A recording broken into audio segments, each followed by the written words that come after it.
Poder darle esa copia y decirle, ya está, lo logré. Tengo miles de trofeos, pero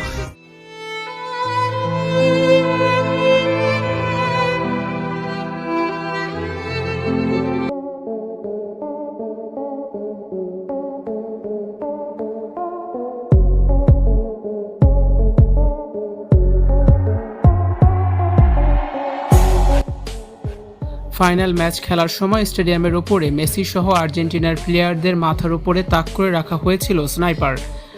match চলাকালীন স্টেডিয়ামের উপরে স্নাইপারধারী একাধিক ব্যক্তিদের দেখা যায়, যে ভিডিও এখন সামাজিক যোগাযোগ মাধ্যমে ভাইরাল হয়েছে। সামাজিক যোগাযোগ মাধ্যমে ভাইরাল হওয়া একটি ভিডিও ফুটেজে দেখা যায় মেটলাইফ স্টেডিয়ামের ছাদ ও মেটাল বিমের উপরে অবস্থান নিয়েছিলেন বিশেষ কাউন্টার স্নাইপার দলের সদস্যরা।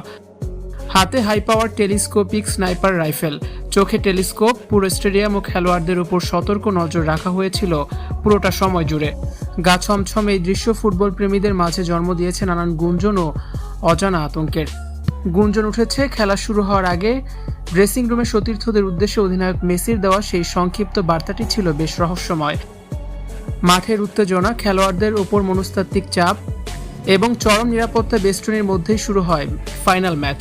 ম্যাচের পরতে পরতে ছিল থ্রিল ও উত্তেজনা, মাঠে খেলোয়াড়দের মেজাজ হারানোর দৃশ্য, বিতর্কিত সিদ্ধান্ত, এমনকি ম্যাচ চলাকালীন আর্জেন্টাইন ফুটবলারকে লাল কার্ড ও হাতাহাতির অপ্রীতিকর ঘটনা পুরো পরিবেশকে আরও বেশি রহস্যঘেরা উত্তপ্ত করে তুলেছে।